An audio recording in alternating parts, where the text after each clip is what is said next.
Tomé la decisión de grabar la clase de hoy. Las razones básicamente son dos. En primer lugar, para que las diversas secciones del curso de ética que están a mi cargo, pues reciban exactamente el mismo contenido. Y la segunda razón es la que tiene que ver con la disponibilidad de esta grabación para ustedes. Es decir, que puedan consultar eh, el contenido de la clase del día de hoy en el momento en que ustedes lo decidan. Esto significa que le enviaré a cada uno de ustedes el link donde van a tener acceso a la grabación de la clase del día de hoy. Hemos titulado a esta lección como lo esencial de ética. Esto porque, como se habrán podido dar cuenta, a lo largo del semestre, pues abordamos toda una serie de cuestiones que tienen que ver precisamente con la materia. Pero hay algunos asuntos que son más importantes que otros.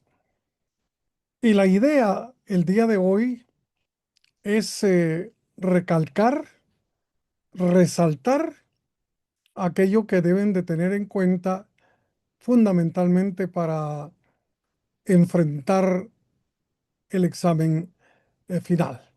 De ahí lo esencial, lo fundamental, lo más importante del curso de ética.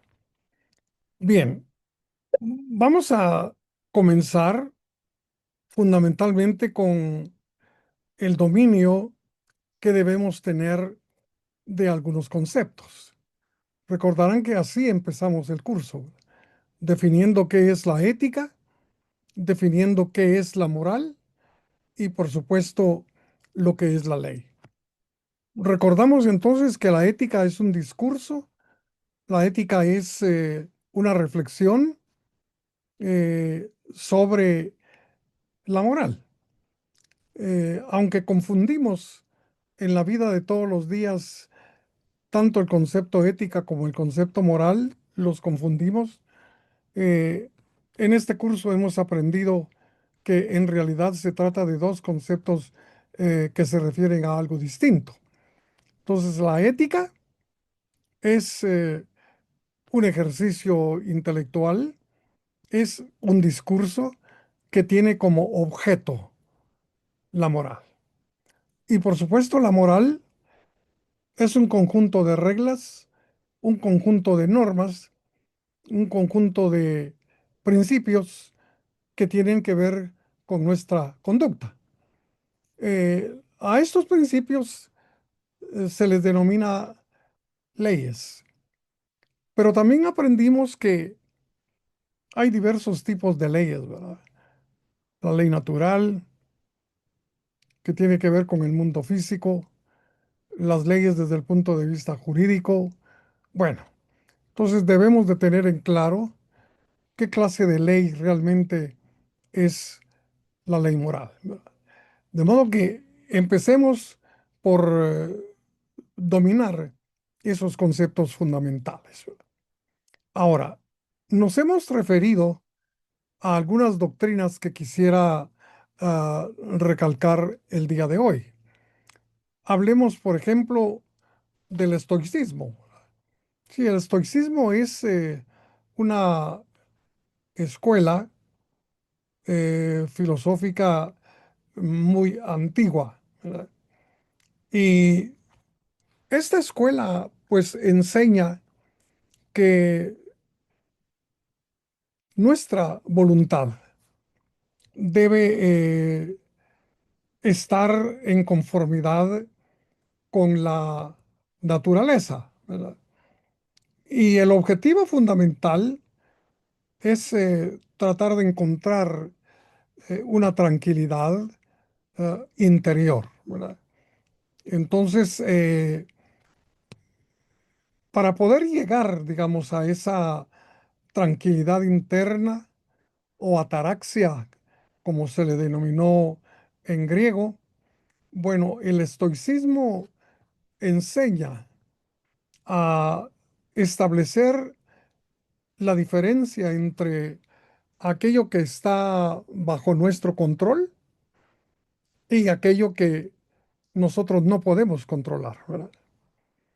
Lo que no podemos controlar, bueno, son los acontecimientos externos. Es todo lo que pasa alrededor nuestro, ¿verdad? Entonces, no podemos evitar que ocurra lo que está ocurriendo alrededor nuestro, pero sí tenemos control sobre lo que está ocurriendo dentro de nosotros, ¿verdad? De tal manera que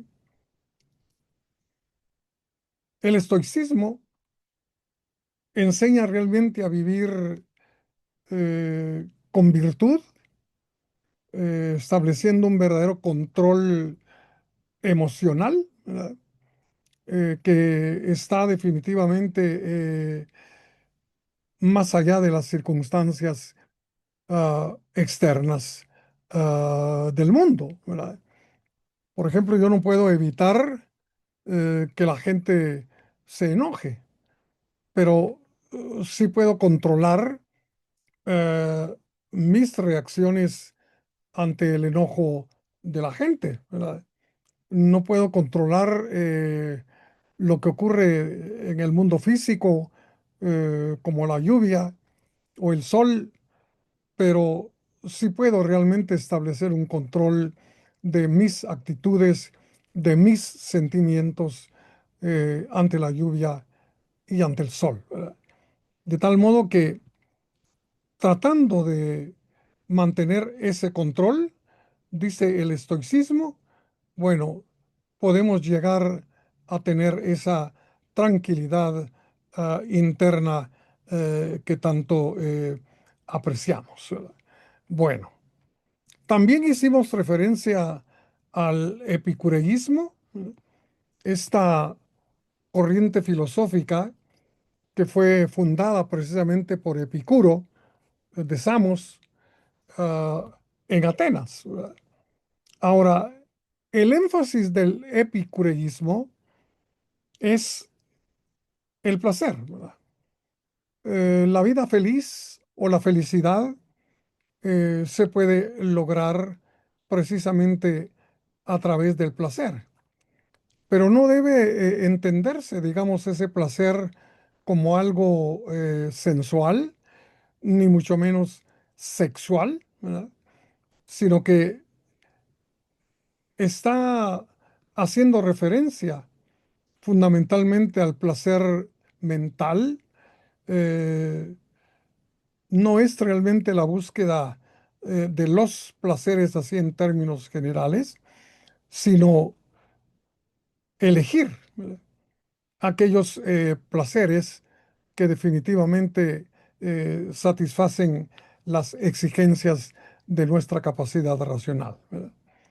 Y básicamente el epicureísmo pues enseña que hemos de vencer los temores, sobre todo aquellos temores que, bueno, nos quitan la paz, nos quitan la tranquilidad, ¿verdad? Por ejemplo, el miedo a la muerte, ¿verdad? Si Epicuro enseñaba que la muerte no debe ser temida, ¿verdad?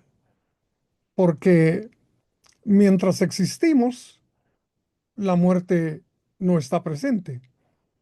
Y cuando llega la muerte, somos nosotros los que ya no existimos. Entonces, no hay que tener miedo a la muerte, ¿verdad? Eh, tampoco hemos de tener miedo a los dioses, porque estos no tienen absolutamente nada que ver con la vida de los seres humanos, ¿verdad? Entonces, esos temores infundados, ¿verdad? Hay que tratar de superarlos para mantener precisamente esa paz y esa tranquilidad en nuestro interior, ¿verdad? De modo pues que estas dos escuelas eh, resultan verdaderamente importantes, eh, y fueron parte importante de nuestro curso. Ahora, también nos ocupamos del pensamiento aristotélico, ¿verdad? Recordemos que tanto Platón como Aristóteles consideran que la acción humana pues es un fenómeno teleológico, es decir, eh, que obedece a fines, que obedece a propósitos, ¿verdad? No hay acción humana que no vaya tras un fin, tras una meta, tras un objetivo, aquello que queremos precisamente lograr actuando como lo estamos haciendo.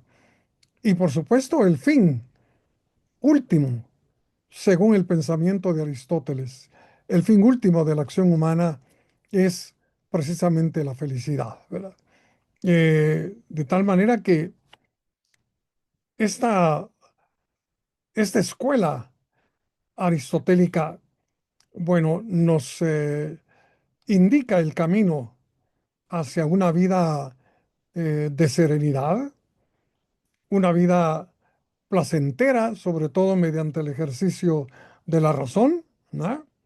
Y también hace énfasis Aristóteles a los temores infundados, como lo hace el epicureísmo, ¿verdad? De tal manera, pues, que eh, buscando aquellos placeres que son sencillos, que son duraderos, pues llegaremos definitivamente a ese estado de felicidad que todos queremos tener.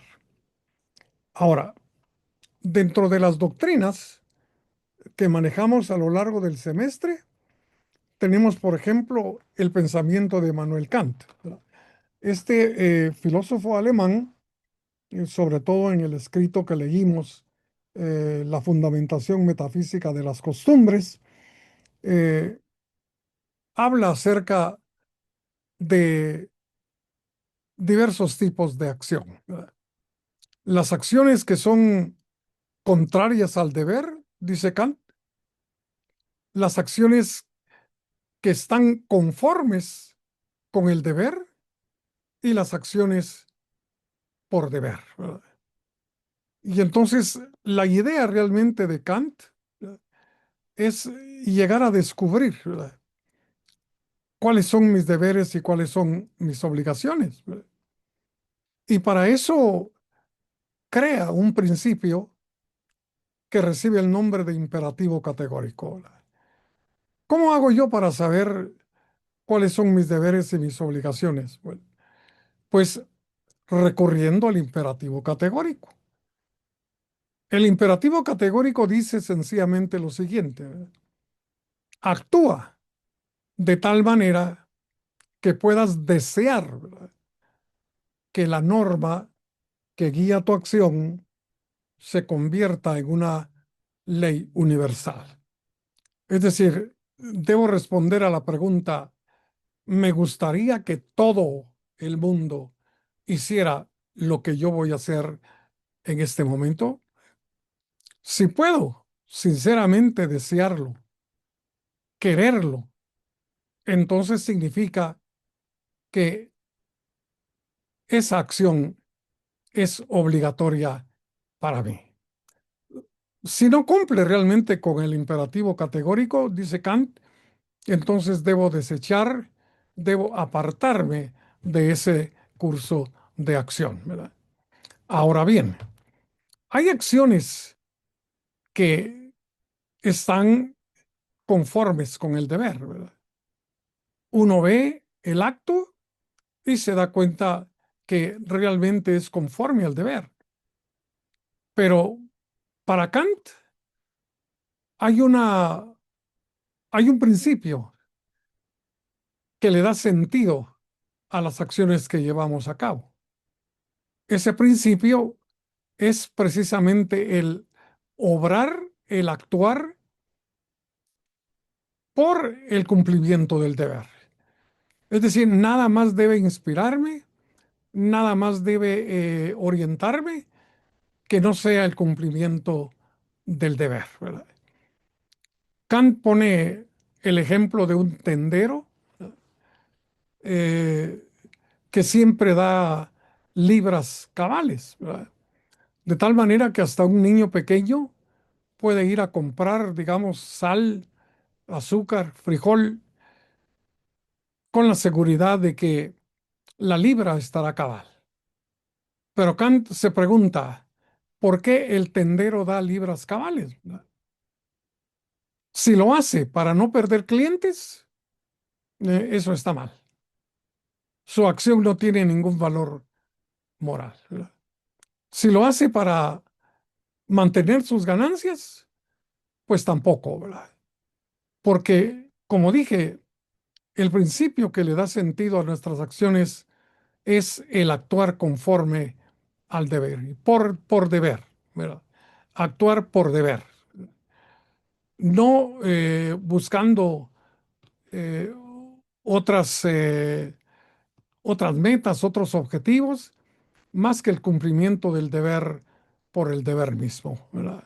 Eso es lo que Kant definitivamente recomienda, ¿verdad? Ahora bien, esto significa que para Kant lo más importante a la hora de actuar es la intención, ¿verdad? ¿Con qué intención estoy yo haciendo lo que estoy haciendo? Ujú. Porque hay intenciones equivocadas, ¿verdad? Pero la intención realmente correcta es hacer lo que estoy haciendo porque sé que es mi deber. Y así cumplo definitivamente con aquellas acciones que son recomendables para cada ser humano. Bien, también nos referimos dentro de las doctrinas al utilitarismo, ¿verdad? El utilitarismo es esta doctrina eh, iniciada en la época moderna, fundamentalmente en Inglaterra, ¿verdad? El utilitarismo enseña, digamos, que debemos elegir aquellas acciones y hacer y llevar a cabo aquellos actos que promuevan la dicha y la felicidad, ¿verdad? Aquí entonces lo útil está asociado con una especie de ganancia, ¿verdad? Ganamos cuando procuramos definitivamente la felicidad, no solo a nivel personal, sino a nivel social, ¿verdad? Entonces, nuestros actos, nuestras acciones en términos generales deben promover la felicidad, ¿verdad? Ese es el principio que orienta definitivamente a esta escuela que es el utilitarismo, ¿verdad? Ahora bien, dentro del pensamiento inglés, bueno, hicimos referencia fundamentalmente a John Locke, ¿verdad? Recordemos que Locke es un filósofo empirista, es decir, le da importancia a la experiencia sensible, ¿verdad? Todo lo que tenemos en el pensamiento es producto y es resultado de la experiencia sensorial, ¿verdad? No hay nada entonces en el intelecto que no haya pasado primero por los sentidos, ¿verdad? Ahora, cuando se trata del conocimiento del bien y del mal, ¿verdad? Locke tiene una manera muy particular de abordar ese conocimiento, porque conocer lo que está bien y lo que está mal no es igual a conocer lo que es azul y lo que es verde, porque lo azul y lo verde he llegado a conocerlo gracias a la vista y al oído, ¿no?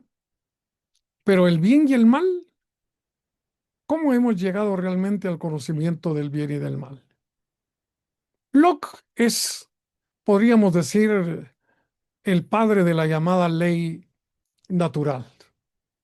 Esto significa que en la naturaleza humana hay un principio, ¿verdad? Hay un principio que debe ser descubierto por la capacidad racional del ser humano, ¿verdad? Por ejemplo, la propiedad. Según Locke, somos propietarios para comenzar de nuestras ideas, de nuestro cuerpo, de nuestras capacidades. Y entonces, si somos dueños de nosotros mismos, descubrimos entonces que todo aquello que sacamos de la naturaleza gracias a nuestro pensamiento, gracias a nuestras capacidades, nos pertenece de tal modo que aquí el principio de la propiedad privada tiene que ver con la propiedad acerca de nosotros mismos. Si nos damos cuenta de esto, llegaremos entonces a descubrir que cada ser humano tiene precisamente el derecho a la propiedad. De este modo, partiendo pues de la llamada ley natural, Locke establece el principio que orienta las acciones que están bien y que están mal. Bien, hablemos un poco de la moral social, que es un tema que también tenemos que tener en cuenta, ¿verdad? En este sentido, le hemos dado importancia a estos dos grandes pensadores liberales del siglo pasado, Ludwig von Mises por un lado y Friedrich August von Hayek por el otro. Ahora, según Mises, lo bueno y lo malo de nuestras acciones tiene que ver con la cooperación, ¿verdad? Esa cooperación que se da entre los seres humanos viviendo en sociedad.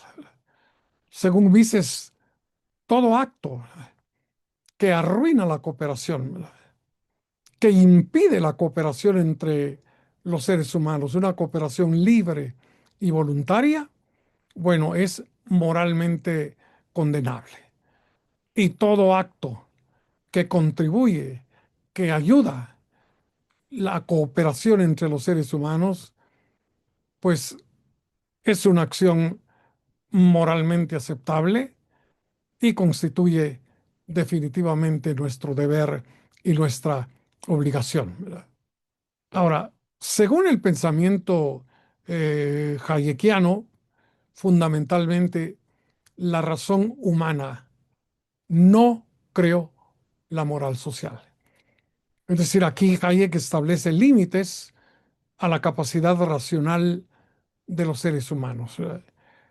No creamos de una manera deliberada la moral social, ¿verdad? No es cuestión de que alguien en algún momento se sintió iluminado y comenzó a inventar la honradez, la veracidad, el respeto mutuo, en fin, no, no, no, no. La moral social surge, según el pensamiento hayekiano, a lo largo de miles de años, gracias a un proceso de ensayo y error, ¿verdad? Equivocándose, cometiendo errores, es que los seres humanos descubrimos a lo largo del tiempo cuáles son aquellas conductas y aquellos comportamientos que son recomendables para la vida en sociedad, ¿verdad? Entonces, esto quiere decir que Hayek, sobre todo, rechaza el pensamiento moral de Kant por considerarlo exageradamente racionalista, ¿verdad? Como ya lo vimos, el imperativo categórico se supone que nos va a enseñar cuáles son nuestros deberes y nuestras obligaciones. Hayek rechaza definitivamente las ideas racionalistas de Kant y de cualquier otro filósofo o de cualquier otra escuela que le dé tanta importancia a la capacidad racional del ser humano.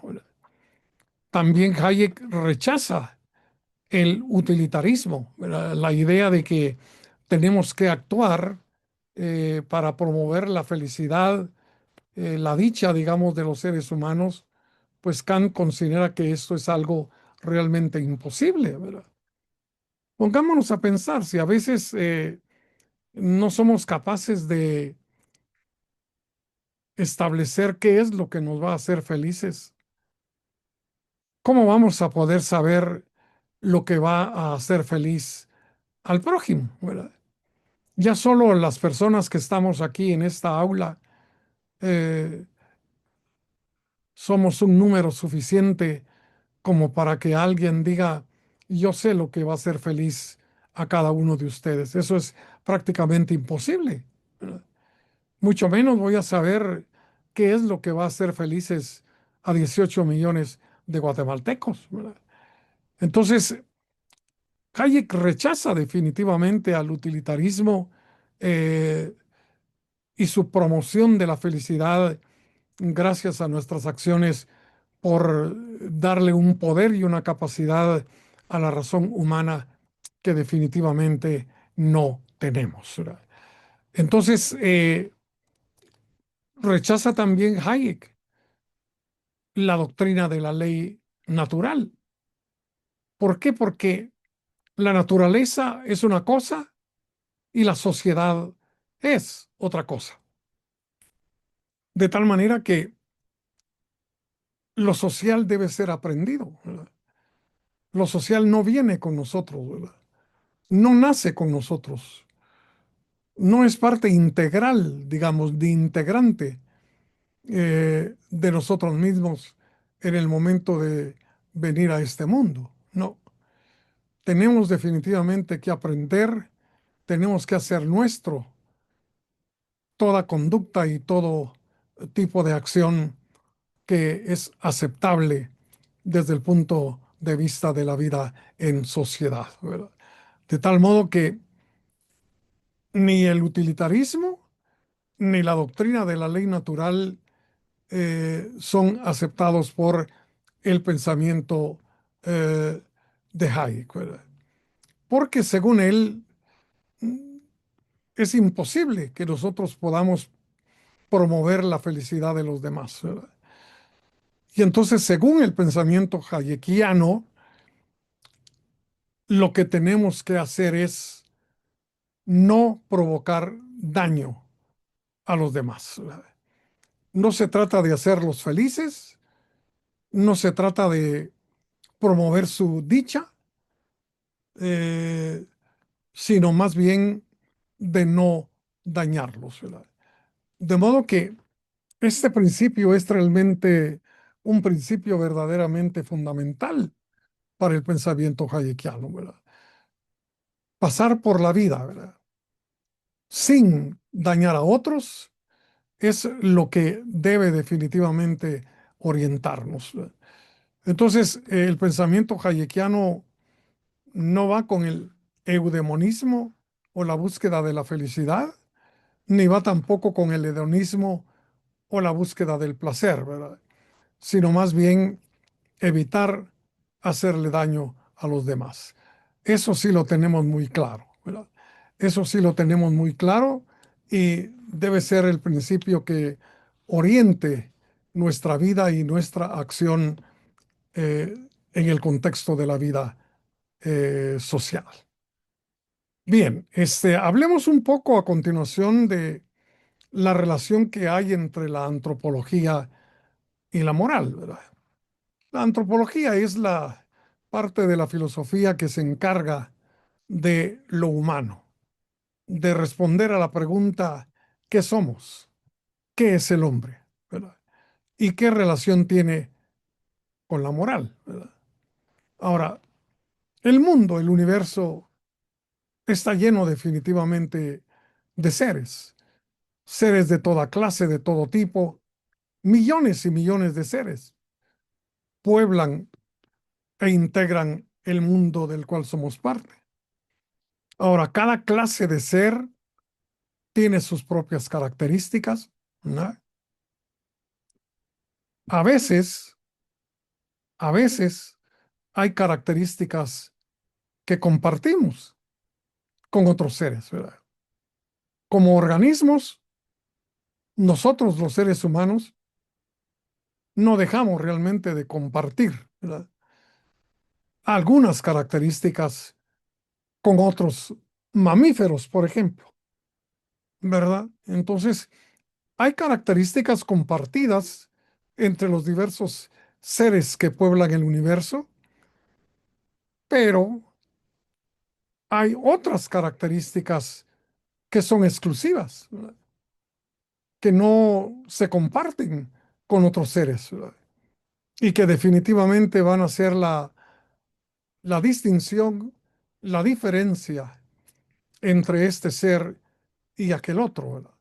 En este caso, entre el ser humano y los demás seres que pueblan el universo, ¿verdad? Ahora, desde el punto de mira de lo que estamos tratando aquí, Aristóteles fue quien planteó una cuestión básica, una cuestión fundamental. ¿Qué clase de ser es el ser humano? ¿Qué tipo de seres somos nosotros? ¿Eh? Y por supuesto, se planteó también la cuestión de cuál es la actividad propia del ser humano, ¿verdad? Entonces, ¿qué somos y a qué debemos dedicarnos? ¿Verdad? ¿Qué es el ser humano y cuál es la actividad propia del ser humano? ¿Mm? Pensaba Aristóteles, por ejemplo, que la actividad propia del carpintero es, pues, trabajar la madera, hacer muebles, construir con madera diversos tipos de objetos. La actividad propia del guitarrista, bueno, pues es tocar la guitarra, ¿verdad? Pero la actividad propia, digamos, de cada quien es precisamente hacer lo que tiene que hacer, ¿verdad? Llevar a cabo lo que tiene que llevar a cabo, ¿verdad?